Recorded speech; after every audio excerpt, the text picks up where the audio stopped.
again with more WNBA CBA updates. I do want to keep you guys informed, and there was some new information that came out just today. The negotiations for the 2026 collective bargaining agreement between the Women's National Basketball Association and the Women's National Basketball Players Association have evolved from a standard labor dispute into an existential struggle for the future architecture of women's professional sports. WNBA proposes cutting team housing and an earlier start to the season, extended once again, and now the deadline is January 9th to get a deal done. 7-figure base maximum salary, but it's coming at a cost. Taking place against a backdrop of historic revenue growth, driven largely by the massive influx of attention surrounding new stars and a tripling of media rights fees, the current impasse reveals a fundamental divergence in philosophy between the league office and its labor force. To understand the gravity of the situation as the January 2026 deadline approaches, we must look beyond the headlines. This is not merely a squabble over percentage points or per diems. It is a battle for control over the calendar, the geography, and the very definition of what it means to be a professional athlete in the modern era. The league has put forward a proposal that looks, on the surface, like a victory for the players. They have proposed a historic increase in remuneration, raising the team's salary cap from roughly $1.5 million to $5 million, and offering supermax base salaries of over $1 million. This is the headline the league wants the public to see: the first million-dollar players in WNBA history. However, deep analysis reveals that this salary inflation is funded through a controversial trade-off: the elimination of the team-provided housing benefit, a foundational perk that has been in place since 1999. This creates a poison pill strategy. By shifting the financial and logistical burden of high-cost urban living onto the players, the league is effectively proposing a redistribution of wealth that disproportionately affects the middle class of the league. Simultaneously, the WNBA has proposed moving the start of training camp to mid-March. This is not just a schedule tweak. It is a declaration of war on the rest of the basketball ecosystem. It creates a catastrophic logistical conflict with the NCAA Tournament, devalues the WNBA Draft, and effectively bans players from participating in European leagues or the new high-paying rival ventures. We are looking at a landscape where the WNBA is no longer a monopoly. The emergence of Project B, a 5-on-5 league offering $2 million salaries and equity stakes, has shattered the WNBA's monopsony power. At the same time, the player-owned Unrivaled league presents a domestic alternative that complicates the union's negotiating position due to potential conflicts of interest among its own leadership. WNBA President Nneka Ogwumike has signed with Project B, while Vice Presidents Brianna Stewart and Nafisa Collier are the founders of Unrivaled. This entanglement of union leadership with rival business entities has created a complex web of incentives that challenges the traditional binary of labor versus capital. To fully grasp the ferocity of these negotiations, one must first contextualize the economic environment of December 2025. The WNBA is no longer a startup struggling for visibility. It is a high-growth asset class experiencing the growing pains typical of rapid scaling. The 2025 season was the most watched in history. Viewership records set in 2024 were shattered again, driving ticket prices and franchise valuations to unprecedented heights. This surge is attributable to a confluence of factors, primarily the maturation of stars like Caitlin Clark, Angel Reese, and Paige Buchers, who have drawn a younger, digitally native demographic to the sport. The new media deal, valued at approximately $200 million annually, has fundamentally altered the league's balance sheet. Furthermore, the addition of franchises in Toronto, Portland, and Golden State has injected expansion fees and new market reach into the league's coffers. For the players' union, this growth validates their long-standing argument that the players are underpaid relative to the value they generate. Under the previous CBA, players received roughly 9% of total league revenue, a stark contrast to the 50% split enjoyed by NBA players. The union's primary objective in this cycle is to codify a revenue-sharing model that scales automatically, preventing the revenue lag that characterized the previous agreement. Historically, the WNBA held all the leverage. It was the only viable Premier League in the world. European teams paid well but lacked the marketing exposure, and the lifestyle required living abroad for 7 months of the year. In 2025, that leverage has evaporated. Project B offers salaries 10 times the current WNBA max. Unrivaled offers salaries higher than the current WNBA max for just 8 weeks of work. Endorsements for top players now dwarf their WNBA salaries, making them less dependent on the league for financial survival. The WNBA office, led by Commissioner Kathy Engelbert, is attempting to reassert control through structural changes to the schedule and prioritization rules while trying to buy loyalty with headline-grabbing salary numbers. The players, however, view these moves not as generosity, but as an attempt to place golden handcuffs on them while actively stripping away their quality-of-life benefits. The centerpiece of the WNBA's latest offer is a dramatic restructuring of the compensation model. The headline numbers are attractive: a $5 million salary cap per team and a $1 million supermax salary. This appears to answer the union's demands. However, deep analysis reveals that these increases are funded by a clawback of benefits, specifically the housing stipend. In labor economics, a poison pill is a provision in an offer that is so detrimental it renders an otherwise attractive deal unacceptable. The removal of team-provided housing serves this function in the current negotiation. Since the 1999 CBA, WNBA teams have been required to provide housing, typically a fully furnished one-bedroom apartment, for all players during the season. This benefit is tax-advantaged and logistics-free for the player. By proposing to eliminate this benefit in exchange for higher salaries, the league is attempting to shift the risk and administrative burden of housing from the franchise to the individual. From the franchise perspective, housing is a variable cost that is difficult to manage. Leases break, players get cut, and market rates fluctuate. Converting this to a fixed salary line item simplifies the team's books, but from the player perspective, housing is a safety net. For a player who might be traded, waived, or signed on a hardship contract, the guarantee of a bed is as valuable as the paycheck itself. This proposal creates a tiered impact that threatens to fracture the union. Consider the supermax star earning $1 million. For this player, the loss of a $20,000 housing benefit is mathematically negligible. Housing costs would represent perhaps 2% of their income. Their incentive is to accept the deal for the massive financial gain. Now consider the minimum salary player earning roughly $225,000. For them, the calculus is entirely different. After taxes, rent, utilities, and deposits, housing costs could consume 10 to 15% of their income. The impact is positive, but significantly eroded by the loss of the benefit and the addition of lease liability. Then there is the hardship player, the marginal athlete signed to a 7-day contract. For them, the proposal is catastrophic. Without team housing, they must pay for a hotel or short-term rental out of pocket. In a city like New York, a hotel might cost $300 a night. If the post-tax income from a 7-day contract is roughly $3,000, the housing cost consumes nearly 50% of the take-home pay. The incentive here is to reject the contract entirely, causing the hardship economy to collapse. The union must navigate this internal conflict.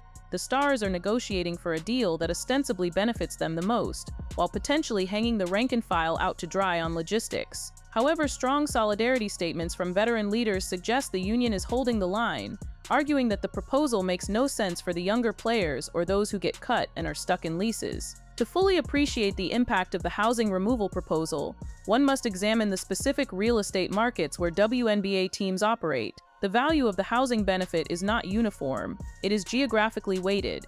Its removal acts as a de facto pay cut for players in coastal markets compared to those in the Midwest or South. Under the current terms, players who opt out of team housing receive a stipend based on the local cost of living. These figures provide a baseline for the value of the benefit being removed. In New York, the stipend is over $2,600, yet market rent for a suitable apartment often exceeds $3,800. In Indiana, the stipend is roughly $1,300, which is much closer to market rent. The current stipends barely cover market rents in premium cities, but the team-provided housing option bypasses this gap because teams often have bulk deals with luxury apartment complexes. If housing is removed, a New York Liberty player must find an apartment in one of the most expensive and competitive rental markets in the world, requiring a player to secure a lease in New York City, often requiring 40 times the monthly rent and annual income, along with guarantor fees and broker fees, creates a massive administrative barrier. Conversely, a Las Vegas Aces player faces a much lower cost of living, meaning the removal of the benefit hurts them less in absolute dollars. This creates a competitive imbalance. If salaries are capped, the real wage of a player in Indiana is significantly higher than that of a player in New York or Los Angeles. Without a cost of living adjustment built into the new salary cap, the league effectively penalizes players for playing in its biggest markets. The most insidious aspect of removing team housing is the transfer of lease liability. In the WNBA, contracts are frequently non-guaranteed. Players can be cut in training camp, waived mid-season, or traded at the deadline. Imagine a scenario where a rookie draft pick signs a lease in Chicago in April. She is cut in June. The outcome is that she is unemployed but legally obligated to pay rent through October. The cost of breaking the lease could wipe out her entire earnings from the partial season. It forces players to choose between financial safety, such as living in hotels, and stability. This instability is physically draining and directly impacts on-court performance, a reality the league seems to be ignoring in favor of balance sheet efficiency. While the housing dispute is financial, the scheduling dispute is structural. The WNBA's proposal to move the start of training camp to mid-March is a strategic maneuver designed to claim the calendar, but it creates a collision with the most important event in amateur women's basketball, the NCAA Tournament. March Madness runs from mid-March to early April. The WNBA Draft is traditionally in mid-April.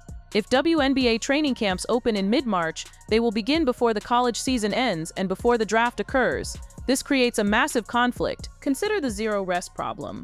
Under this proposal, a player like Paige Bueckers could play in the NCAA National Championship game on a Sunday night, get drafted the following Monday, and be expected to report to a professional training camp, which has already been running for a month, on Tuesday. There is no recovery period. This spikes the risk of injury for the league's most marketable assets. It also creates a competitive disadvantage. Rookies would arrive at camp weeks behind the veterans who reported in March. They would have to learn the playbook and earn a roster spot in a matter of days. While exhausted, fans have vocally criticized this proposal as wildly unfair and unsafe. Furthermore, this schedule devalues the draft itself. The draft is the WNBA's primary mechanism for refreshing its talent pool and generating off-season hope. By scheduling the start of camp before the draft, the league signals that rookies are secondary to the existing product.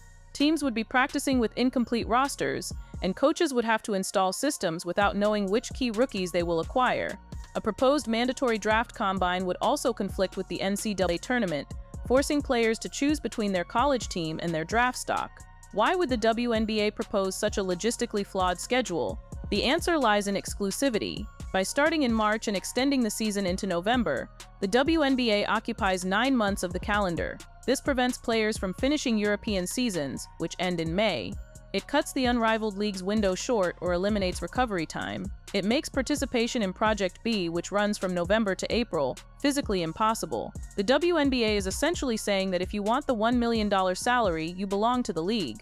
No Europe, no Project B, no distractions. It is a move to force the market into a monogamous relationship with the WNBA. The WNBA's aggressive posture is a direct response to Project B, a rival league that represents the first credible threat to the WNBA's dominance in decades. Project B is not a grassroots startup, it is a capital-heavy disruption attempt. With just 6 teams and 66 total jobs, it is offering a Champions League-style touring format with salaries starting at $2 million annually, plus equity in the league. The WNBA's proposed $1 million max is a reaction to Project B's $2 million floor. However, Project B offers something the WNBA refuses to: equity. For players like Nneka Ogwumike, the appeal is explicit.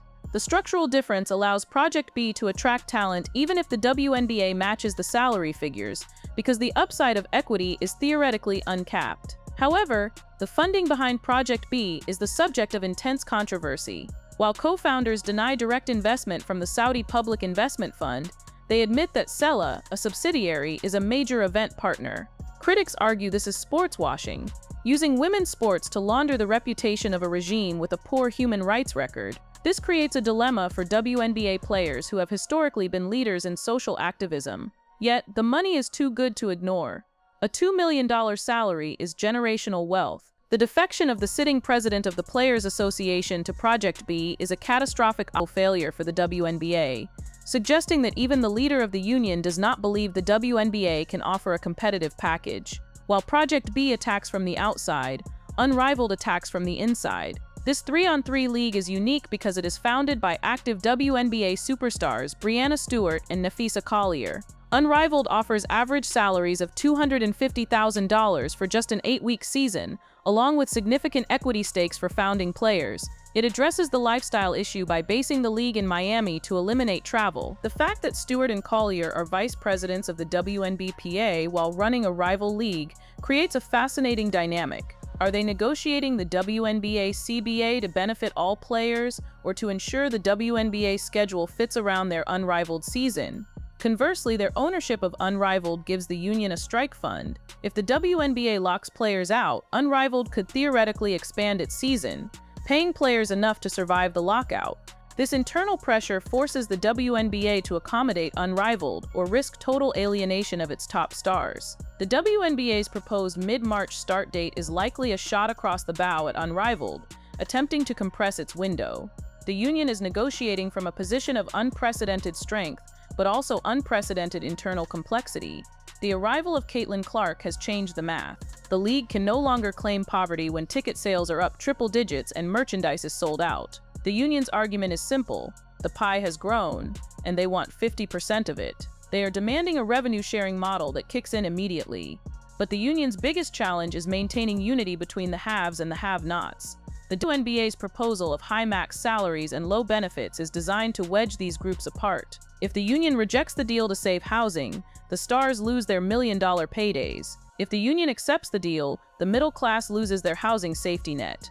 One of the most specific and damaging consequences of the housing removal proposal is its impact on the hardship contract system. Because WNBA rosters are capped at 12 players, teams frequently need temporary replacements for injured players. Under the current system, a player flies in, the team puts them in a designated hardship apartment, and the player plays immediately. Under the proposed system, the player flies in and must find their own accommodation for 7 days. It is functionally impossible to sign a 7-day lease. The only options are hotels or short-term rentals, which in cities like New York or Los Angeles can cost thousands of dollars a week. With a prorated minimum salary, the housing cost would wipe out almost all of the player's earnings after taxes and agent fees. If this proposal passes, the liquidity of the replacement player market dries up. Players will simply refuse to sign hardship deals in expensive markets, leaving teams to play shorthanded and degrading the quality of the product on the floor. In conclusion, the 2025-2026 CBA negotiations are a referendum on the value of the female athlete. The WNBA is attempting to pivot from a subsidized league model to a big league model. They want to pay players like professionals with high salaries but treat them like independent contractors with no benefits. The WNBA's current proposal of $1 million salaries, no housing, and a March start is a high-anchor negotiation tactic. It is designed to be rejected, allowing the league to concede on housing later in exchange for what they really want: exclusivity and control of the calendar. However, the league has miscalculated the players' options. With Project B offering $2 million in equity and Unrivaled offering a player-owned alternative, the WNBA is no longer the only game in town. If the WNBA refuses to back down on the housing removal and the hostile scheduling, they risk a lockout in 2026. Unlike in 2020, the players, bolstered by Unrivaled and Project B money, can afford to wait them out. The final deal will likely see a compromise on salaries, perhaps around $750,000, and the reinstatement of housing for rookies and minimum salary players. The March start date will likely be scrapped to save the Anzieli relationship, but strict prioritization rules will remain to squeeze Project B. Until then, the war for the future of women's basketball will continue to be fought not on the court, but in the boardroom, where the stakes are nothing less than the soul of the sport.